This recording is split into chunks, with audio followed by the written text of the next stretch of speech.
Baik, itu tadi ialah 7 tonggak yang perlu difahami orang ramai dan perlu dipenuhi dalam pendekatan menyeluruh yang diambil kerajaan sebagai persediaan untuk memasuki fasa endemik. Terutama sekali saya Faris Daniel dan inilah program cerita yang mana semalam, kalau boleh kita ungkapkan semula, mesyuarat Kuartet Menteri COVID-19 bersetuju untuk beralih ke fasa endemik dan itu adalah kata Datuk Seri Syabuddin Nur Hussein yang mana namun demikian Menteri Kanan Pertahanan itu bercakap bahawa keputusan untuk menentukan pelaksanaan peralihan fasa itu bergantung kepada Jawatankuasa Khas Pengurusan Pandemik COVID-19 atau JKPP yang dipengerusikan oleh Perdana Menteri serta ahli-ahli pembangkang dan juga pakar kesihatan. Jadi untuk hari ini kita ingin bercakap tentang peralihan fasa endemik ini. Kerana hari ini saja kes mencecah sehingga 17,134 kes. Dan petang ini saya ingin bersama dengan salah seorang pakar kesihatan awam dan juga pengarah Selangor Task Force Operation of COVID-19 atau STFC, Dr. Farhan Rusli untuk kita memahami maksud endemik dan juga 7 tonggak yang dimaksudkan itu seiring dengan lonjakan kes harian. Terutama sekali Dr. Farhan, apa itu endemik secara ringkasnya dan bagaimana agaknya 7 tonggak itu mampu menyokong usaha kita ke arah fasa endemik dapat dilakukan dengan secara berkesan bagi memastikan penularan COVID-19 dalam negara kita ini dapat dikawal dan seterusnya mungkin berada pada paras yang rendah. Doktor. Terima kasih Faris. Jadi pertama sekali apa yang penting untuk orang memahami ialah endemik, epidemik, pandemik ini adalah terma-terma yang diberikan kepada sesuatu penyakit. Jadi kalau kita mengambil contoh seperti penyakit denggi, di mana kita mengatakan denggi itu adalah endemik di negara kita, tetapi bukanlah kita mengatakan denggi itu kalau 100,000, 200,000 kita still panggil endemik. Tidak. Tapi dia ada satu benchmark ataupun satu nombor yang kita mengatakan bahawa kalau kita boleh mengekalkan nisbah dia di bawah nombor tersebut, siapakah, kita boleh memanggilkan dia sebagai satu endemik. Tetapi kalau kita nampak kes makin lama makin tinggi, tak mungkin kita nak mengambil itu sebagai kita punya benchmark. Adakah kita mengatakan bahawa 20,000 kes sehari menunjukkan kita boleh ataupun mengkategorikan COVID ini sebagai endemik? Semestinya tidak. Jadi disebab itu WHO tidak lagi masih lagi mengklasifikasikan COVID ini sebagai satu pandemik kerana kes dia masih lagi besar. Kita tak boleh keliru bila kita kata kes kematian kita makin lama makin kurang, maknanya benda tu dah boleh jadi classified as endemic dah semua. Sebab endemic itu akan dikaitkan kepada COVID-19 tersebut.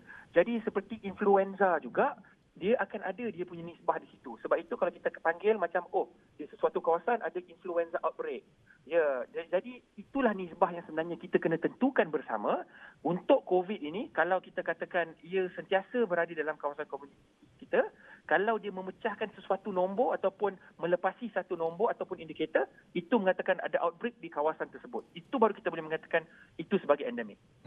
Dan juga Dr. Faham, lihat kepada 7 tonggak yang digariskan itu, adakah possible untuk negara kita ini capai ke semua tonggak itu? Mungkin ada cabarannya. Apa agaknya cabaran terutama sekali, Doktor? Pencabaran yang pertama sekali ialah sebenarnya tentang dana lah. Kalau kita cakap tentang kesihatan, especially kesihatan awam, sebenarnya pengkhususan ataupun dana yang patut dilaburkan ke dalam sistem kesihatan awam ini masih lagi tidak mencukupi. Kalau kita tengok bajet yang telah dibentangkan semua, kebanyakan daripada bajet Kementerian Kesihatan banyak diberikan kepada ubat-ubatan, farmakologi, ya. Tetapi daripada segi prevention, daripada segi pencegahan kesihatan awam, dia masih lagi tidak menerima dana yang sepatutnya, yang secukupnya. Sebab itu kalau kita mengatakan kita ingin membina sistem FTTIS yang lebih robust, yang lebih bagus, yang menggunakan MySejahtera yang lebih menyeluruh, sebenarnya lagi banyak benda kita harus memperbaiki dan harus menaik tarafkan lagi sistem tersebut. Tetapi kalau kita nak menaik taraf, you kena bagi lagi banyak duit. Kalau you tak invest, kalau kita tak melabur di situ, kita memang tidak boleh menaik tarafkan lagi sistem kita itu. Tapi kalau kita tengok tonggak-tonggak yang lain, kita harus tengok sebenarnya adakah benda perkara-perkara ini short term measure ataupun long term. Kalau kita tengok, kebanyakannya adalah hanya cover ataupun hanya untuk kita punya jangka masa pendek. Tonggak-tonggak itu bukan untuk jangka masa panjang. Jadi cara pemikiran dia adalah begini. Bila kita dah buka kita punya sempadan untuk orang luar masuk dan sebagainya semua ni, kita harus memastikan apa sekali yang berlaku, kita tidak boleh kembali kepada dahulu. Bermaknanya once kita dah buka, janganlah kita tiba-tiba nak tutup balik. Sebab kita punya sistem belum lagi bersiap sedia. Ataupun sistem kita overcrowded. Ataupun kita punya sistem, digital sistem kita tidak boleh menampung. Server kita down dan sebagainya. Jadi di situlah kita mengatakan tonggak-tonggak tersebut ada komponen-komponen yang you kena pastikan ia sudah bersedia untuk pembukaan. Bila kita dah buka nanti semua, negara lain semua dah kembali kepada sedia kala yang seperti dahulu dan WHO mengklasifikasikan ini kepada endemik, barulah kita boleh katakan kita dah berjaya. Dan juga doktor melihat kepada kes harian kita, kategori 3, 4 dan 5 gejala yang teruk adalah melibatkan sebanyak 0.5% saja daripada jumlah keseluruhan kes lebih 17,000 yang dilaporkan hari ini. Adakah itu doktor melihat sebagai salah satu persediaan untuk kita melangkah ke arah fasa endemik selepas ini, dan mungkin juga bila agaknya masa yang sesuai dijangka negara kita ini untuk beralih ke fasa endemik? Adakah dalam masa sebulan ataupun lebih kurang 6 bulan, setahun? Bagaimana doktor? Jadi yang kita kena faham apabila kita ceritakan tentang macam mana kita punya kes-kes di negara kita 0.45%, 0.5%, kategori 3, 4 dan 5 ni boleh dikatakan hanya sedikit jumlah nisbah dia kan. Tetapi sebenarnya ini adalah kerana kita punya sistem imuniti daripada vaksinasi yang kita jalankan masih lagi berfungsi pada kadar yang optimum. Kita harus memahami apabila kita menerima vaksin ini, ada kemungkinan pada waktu akan datang, walaupun kita telah menerima booster, imuniti kita mungkin boleh turun. Bermakna bukanlah selepas booster ni kita tidak perlu lagi mengambil vaksin. Dan pada waktu itu, kemungkinan kes kita yang 3, 4, 5 ni mungkin akan naik balik. Jadi kita tidak boleh mengatakan bahawa snapshot, mengatakan bahawa apa yang berlaku hari ini adalah sebenarnya gambaran yang akan berlaku pada 6 bulan lagi ataupun setahun lagi. Sebab kita tidak tahu apakah varian mungkin yang akan tercetus yang baru, mungkin ia lebih teruk daripada Delta. Jadi apa yang saya ingin mengatakan dan ingin memujuklah kepada polisi maker kita. Apabila kita ingin melaksanakan sesuatu, kita harus memikirkan apabila kita dah melaksanakan ini, kalau ia menjadi buruk, apakah kita punya kesiapsiagaan dan apakah cara untuk kita menanganinya. Kita tidak boleh revert balik kepada dulu kala di mana kita kata kita nak lockdown, kita nak tutup. Itu bukan solusi ya. Bermaknanya dah 2 tahun kita tidak boleh balik kepada benda-benda yang radikal seperti itu. Jadi kita dah belajar tentang benda ini dan kita harus bersedia. Kalau ada varian yang lagi teruk akan datang dan ada kemungkinan lagi ramai yang akan masuk, apakah kita harus buat? Itu sebenarnya perancangan yang kita harus pastikan sistem kesihatan kita sudah bersiap sedia. Barulah kita boleh mengatakan kita nak buka, kita nak move on, kita dah masuk kepada endemik.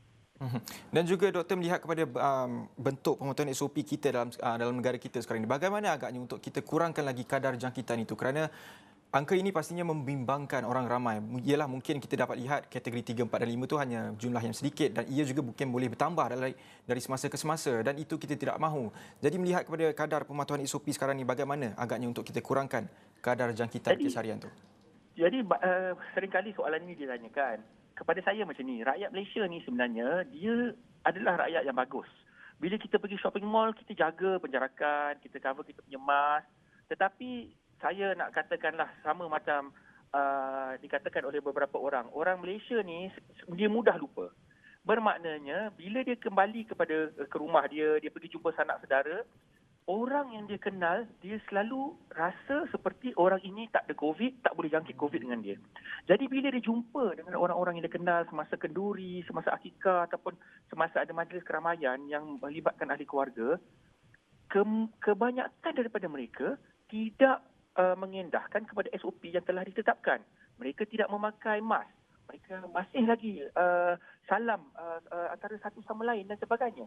Kerana mereka memikirkan, saya kenal orang ni. Bila saya kenal orang ni, tak mungkin orang ni ada. Ataupun kalau saya kenakan dia pun tak apalah, boleh cari balik ke apa ke. Itu sebenarnya punca-punca berlaku perkara-perkara penularan kes-kes seperti ini. Jadi kalau kita tengok daripada penambahan kes ini, selalunya ia berlaku di tempat kerja. Kenapa? Sebab di pantry, ramai tidak memakai mask dan mereka berborak antara satu sama lain sebab mereka kenal antara satu sama lain. Ia berlaku di dalam asrama. Kerana apa? Kerana kanak-kanak di asrama pada waktu malam ke apa ke, dia tidak mengendahkan SOP. Di tempat-tempat rumah, kita akan nampak satu keluarga, 20-30 orang. Kenapa? Sebab dia baru habis kenduri dan sebagainya. Sebenarnya pada penghujungnya, di tempat-tempat awam, ia bukan lagi menjadi satu tempat untuk perebakan COVID-19 ini. Tetapi ini berlaku di kedamaian-kedamaian private ataupun di kedamaian-kedamaian rumah-rumah masing-masing. Dan itulah sebenarnya di mana SOP ini tidak diendahkan. Doktor juga ada dalam pihak doktor sendiri ada dalam terlibat dalam STFC. Jadi apa agaknya fokus Selangor Task Force sekarang ini ketika kes yang terus naik mendadak, doktor? Jadi bagi pihak Selangor Task Force ini, kerana ia diahlikan oleh ramai pakar-pakar perubatan di dalamnya, cara kami memikir untuk menangani keadaan di negeri Selangor ini, sebenarnya approach dia adalah lebih daripada holistik. Kita memang ada rapid thinking division di mana kita memikirkan apakah jangka masa pendek yang kita harus laksanakan untuk Omicron dan sebagainya, apakah kita punya jangka masa pertengahan dan juga jangka masa panjang. Jadi untuk Selangor, ia adalah lebih kepada kesiapsiagaan. Kita faham bahawa untuk long term, kita tak perlu dah cakap pasal short term. Orang semua suka cakap pasal jangka masa pendek sebab ia nampak impak yang paling besar. Tetapi di Selangor, kita memikirkan sesuatu yang forward pada masa hadapan. Jadi kalau kita tengok daripada data orang-orang yang telah meninggal dunia disebabkan COVID, kita dapat tengok bahawa kebanyakan pada mereka adalah mereka yang obesiti, ada penyakit jantung, buah pinggang dan sebagainya. Ini sebenarnya adalah penyakit-penyakit yang tidak berjangkit ataupun NCD. Jadi Selangor memikirkan bahawa kita harus menangani perkara-perkara ini supaya pada masa depan, kalau kita dapat mengawalnya, jika berlaku pandemik ataupun varian-varian baru, kita boleh mengurangkan lagi risiko-risiko kumpulan-kumpulan ini daripada mati sebab wabak baru dan sebagainya. Jadi that is a long-term approach yang kita harus melaburkanlah untuk keuntungan rakyat negeri Selangor. Dan terakhir sekali, doktor, dalam fasa endemik nanti bukan bererti kita ni mengalah dengan pandemik COVID-19, tetapi kita sebenarnya perlu lebih bersedia. Jadi melihat kepada tahap kesediaan kita sekarang ni, adakah kita berada di landasan yang tepat, Dr. Farhan? Jadi kalau kita mengatakan adakah kita di landasan yang tepat, saya kena bersetuju. We are heading in the right direction. Kita menghala kepada destinasi yang betul. Tetapi kita kena faham, nak sampai ke destinasi kita itu, akan ada banyak dugaan-dugaan yang akan berlaku di atas perjalanan itu. Tetapi kita harus memahami bahawa kita tidak boleh hilang kawalan daripada pemanduan kita tu. Kita harus menetapkan dan mengikut polisi-polisi dan SOP-SOP yang telah ditetapkan untuk pastikan kita sampai ke destinasi kita. Kalau kita tidak melaksanakan itu, kita mungkin boleh terbabas dan semua perjalanan kita selama ini mungkin sia-sia saja. Baik, ini pastinya adalah tanggungjawab kita semua untuk kita melangkah persediaan memasuki ke fasa endemik. Terima kasih Dr. Farhan Rusli, pakar perubatan kesihatan awam yang menceritakan apa yang boleh kita jangkakan menjelang fasa endemik. Kita berehat seketika, kembali selepas ini.